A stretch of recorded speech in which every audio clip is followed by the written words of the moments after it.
Good morning dear students, welcome to Shiva's English grammar. ఈరోజు మనం మంచి ఇడియం. ఏంటి ఆ ఇడియం అంటే actions speak louder than words అని. Actions speak louder than words అంటే ఏదన్నా మనం చెప్పడం కంటే ఏదన్నా ఒక పని చేసి చూపించాలి అనేటువంటిది మీనింగ్ అనమాట. రైట్. కాబట్టి యాక్షన్స్ స్పీక్ లౌడర్. మనం ఊరికే 100 మాటలు చెప్పే కంటే మీరు ఒక పని చేసి చూపించారనుకోండి, అది అందరికీ కూడా చాలా క్లియర్గా వెళ్ళిపోద్ది అనమాట.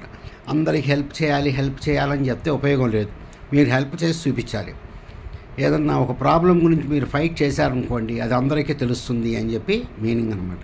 దాన్ని మనం ఏమంటామంటే actions speak louder than words అని చెప్పి మనం చెప్తాం అన్నమాట. అది దాని meaning, actions speak louder than words అని. ఓకే, ఇంకో ఇడియం నేర్చుకుందాం. ఏ డైమ్ ఏ డజన్ అని.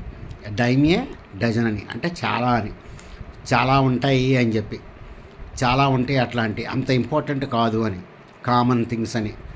కాబట్టి ఏదన్నా చాలా ఎక్కువగా ఉన్నాయి అనుకోండి, మనం ఏమంటామంటే right, these type of restaurants are a dime a dozen. A dime a dozen అంటే చాలా ఉంటాయి, ఇవి చాలా కామను, అంత ఇంపార్టెంట్ కాదు అనేటువంటి మీనింగ్లో మనం దీన్ని వాడుతూ ఉంటాం అన్నమాట. కాబట్టి actions speak louder than words, a dime a dozen. 2 idioms మనం నేర్చుకున్నాం. Actions speak louder than words అంటే ఏంటి? అలాంటి మనం ఏదన్నా ఉట్టి మాటలు చెప్పడం కంటే గట్టిగా చేయాలి అని చెప్పి మనం చెప్తాం.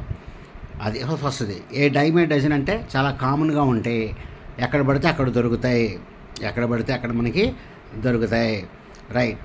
Good schools are a dime a dozen in Hyderabad. హైదరాబాద్లో మంచి స్కూల్స్ చాలా ఎక్కువ ఉంటాయి అనేటువంటి మీనింగ్లో మనం దీన్ని వాడతాం అన్నమాట. Okay dear students, good day to you all.